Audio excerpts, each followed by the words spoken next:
భాగ్యము సాయి చరితము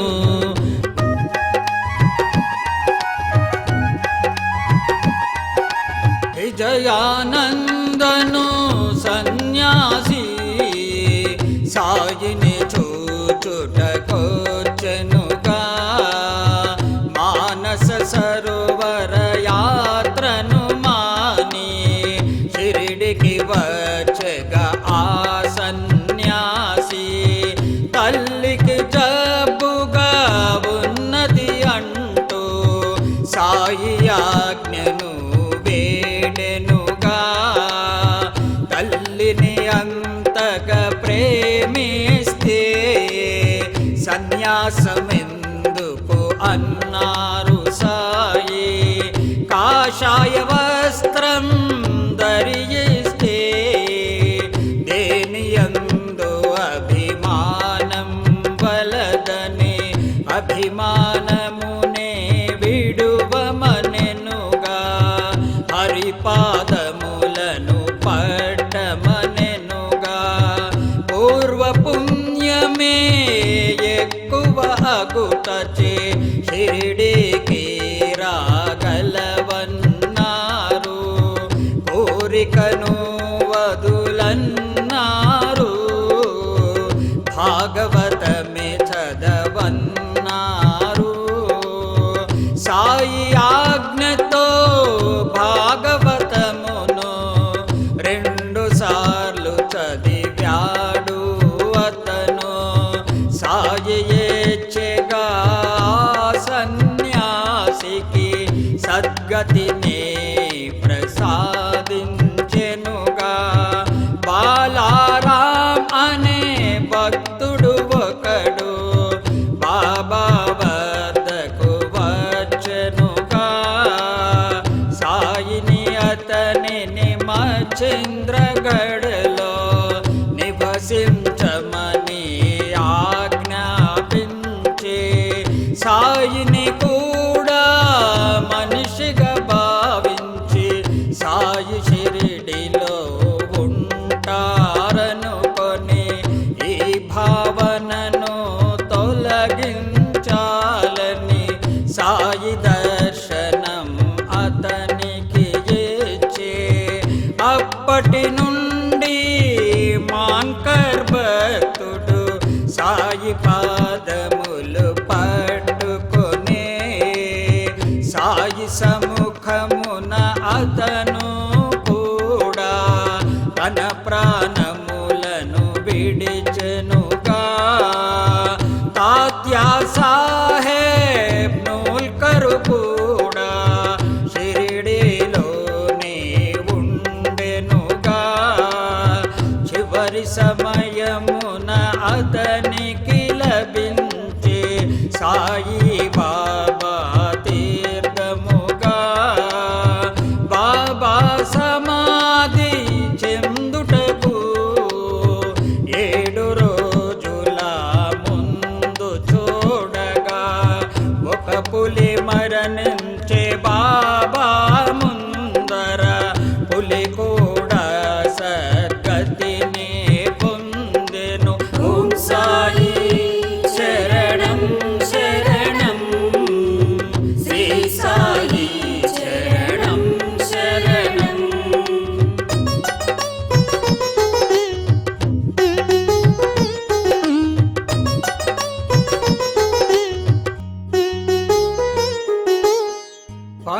పండితుడైనను ఎవరికైనను మార్గదర్శియే దారి చూపెగా ఈ విషయమున బాబా అనుభవం బాబాయే చెప్పెనుగా సాయి తిరిగెను ముగ్గురితోనా అడవులలోనా దేవుడి కోసం దారిలో కలిసేగా ఒక వర్తకుడు మార్గదర్శి అవసరమని చెప్పెను ఉత్త కడుపుతో ఏ అన్వేషణ జయము కాదు అన్నాడు అతడు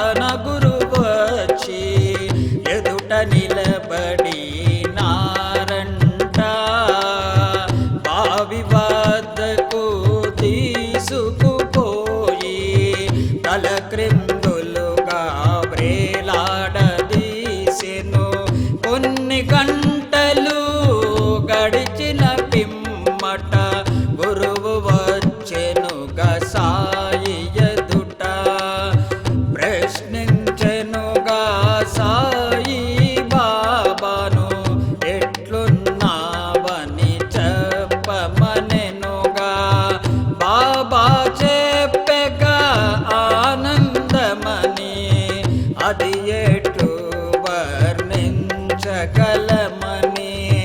సాయి చెప్పిన జవాబు విన్నా ఆ గురువెంతో సంతసించెగా అప్పటి నుండి ఆ గురువేగా సాయిని దరికి తీసుకొనెనుగా సాయికి కూడా ఆ గురువేగా సమస్తముగా తోచెనుగా ఆహారమునే వద్దని వెళ్ళిన ముగ్గురు కష్టాలు పొందిరిగా గురువు లేనిదే జ్ఞానము రాదని బంజార మాటయే నిజమైనదిగా బాబా ఎన్నడు ఉపవసించడు ఇతరుల చేత ఉపవసింపడు ఉత్త కడుపుతో దేవుని చూచుట ఎంతో కష్టం అన్నారు సాయి గోఖలే భార్య సాయి చింతన 3 రోజులు ఉపవసించెగా వలదు ఉపవాసం అన్నారు బాబా ఆమెతో బొబ్బట్లు తినిపించెనుగా ఓం సాయి శరణం శరణం శ్రీ సాయి శరణం శరణం.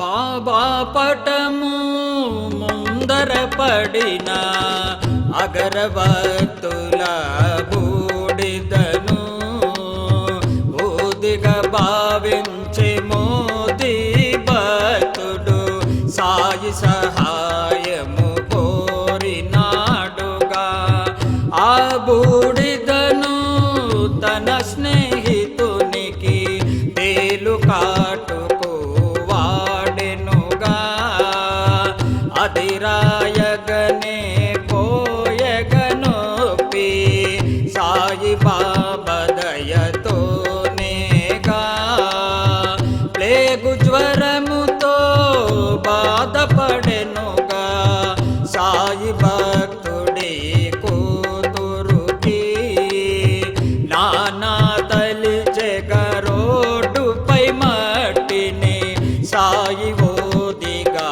భావించి కొద్ది మట్టిని నానా తీసి సాయి జపమును చేసెనుగా ప్రక్కనే ఉన్న భార్యను దుటిపై రాసెను నానా ఆ మట్టినిగా అప్పటి నుండి జ్వరము తగ్గేగా ఎక్కడో ఉన్న భక్తుని బిడ్డకు ఎంతటి మహిమో సాయి ఊదికి తెలుసుకున్నారు ఎందరుగా మైనా తాయి ప్రసవ వేదన జామ్నేలోన పడుచుండగా బాబా పంపెగ బువాను ఊది చిరమ్మనెనుగా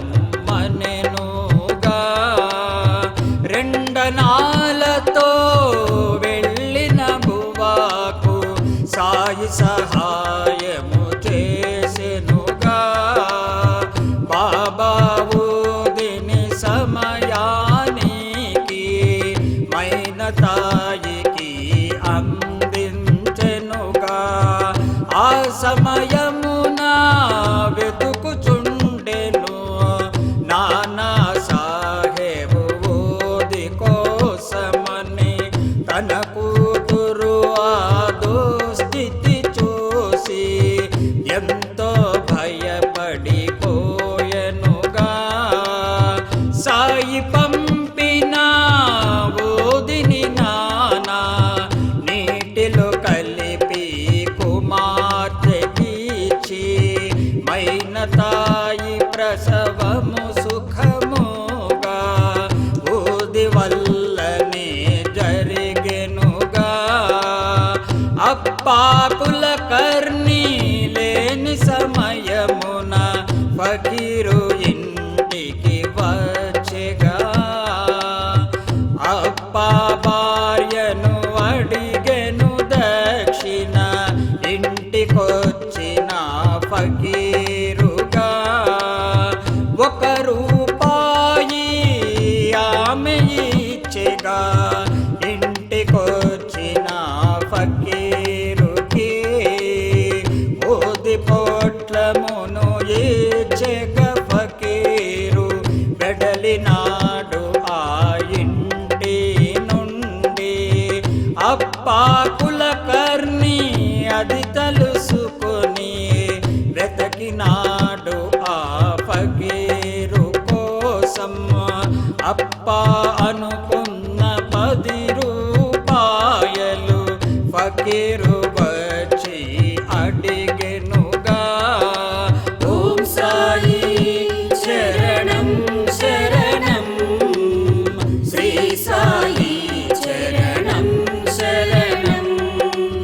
నయము కానట్టి రాజకురుపుతో బాధపడుచుండే ఒక అబ్బాయి. తల్లిదండ్రులు షిరిడీకి వచ్చెను ఆ అబ్బాయిని తీసుకొని. బాబా చేతిని త్రిప్పెనుగా, నయము కాని ఆ కురుపు పైన ఊదిని రాయగ మానిపోయేగా. ఆ అబ్బాయికి బాధ కదా. ఆ అబ్బాయి మేనమామ అగు డాక్టర్కి ఈ విషయం తెలిసెను. అతని మనస్సున కలిగెను కోరిక, బాబాను దర్శించవలేనని. దారిలో కొందరు సాయిని గురించి వ్యతిరేకముగా చెప్పిరి కొందరు. షిరిడి ప్రయాణం మానెను డాక్టరు, తిరుగు ప్రయాణం అయ్యాడు. సాయి పలికెగా 3 రాత్రులు, ఇంకను నన్ను నమ్మవా అని. డాక్టరు మనసునే మార్చుకొని షిరిడికి పోయేగా సాయి కోసమని. గొప్ప అనుభవము పొందెను డాక్టరు షిరిడిలోని సాయిని చూసి. మేనల్లుడి రోగము వలన డాక్టరు మారెను సాయి భక్తుడిగా. ప్రియ భక్తుడగు పిల్లెకు నారి పుండుతో బాధపడుచుండే. తన బాధను 10 జన్మలకు పంచమని బాబాను వేడెను. కష్ట సుఖములు మన కర్మములని సాయి చెప్పెగా పిల్లేకి. వచ్చిన దానిని ఓర్చుకోవలనే, అల్లాయే అది తీర్చువాడని. బాబా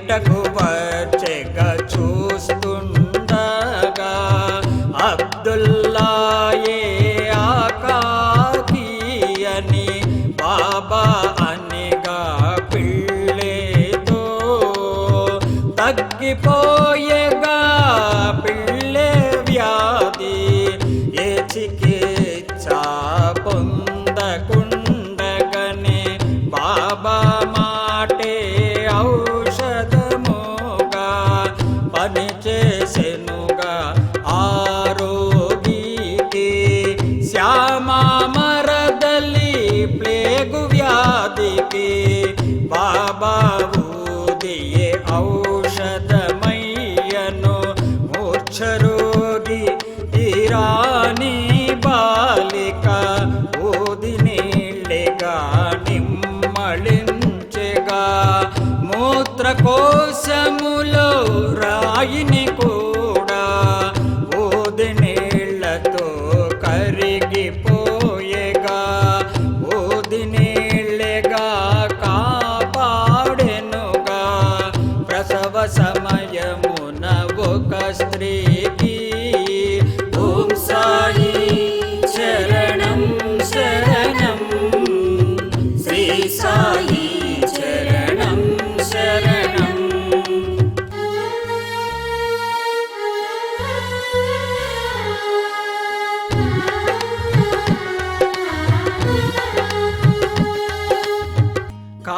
కాకామిత్రుడు వింతల కొరకు షిరిడికి వచ్చెగా సాయి కోసమని బాబా కంఠము వినగానే అతనికి తన తండ్రి గుర్తుకు వచ్చెగా టక్కర్ వచ్చెగా షిరిడికి సాయిని పరీక్ష చేయవలేనని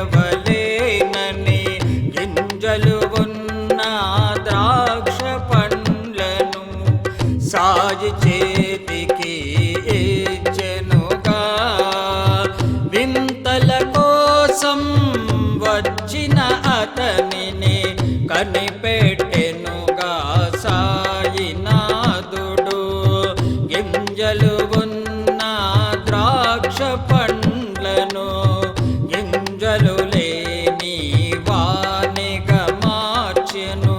చంచల మనసు సరికాదన్నారు సాయి అతనికి సూచించారు.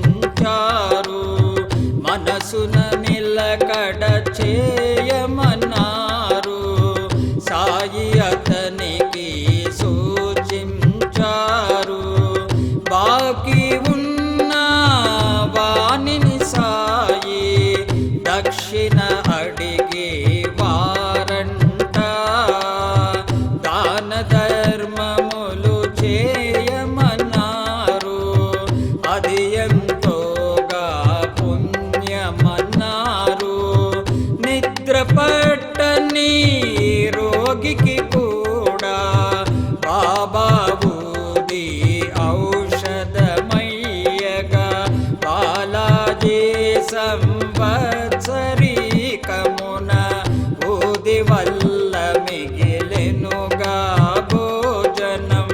సాయి కనిపించే పాము రూపమున బాలాజీ అని భక్తుని ఇంట అది కనిపెట్ట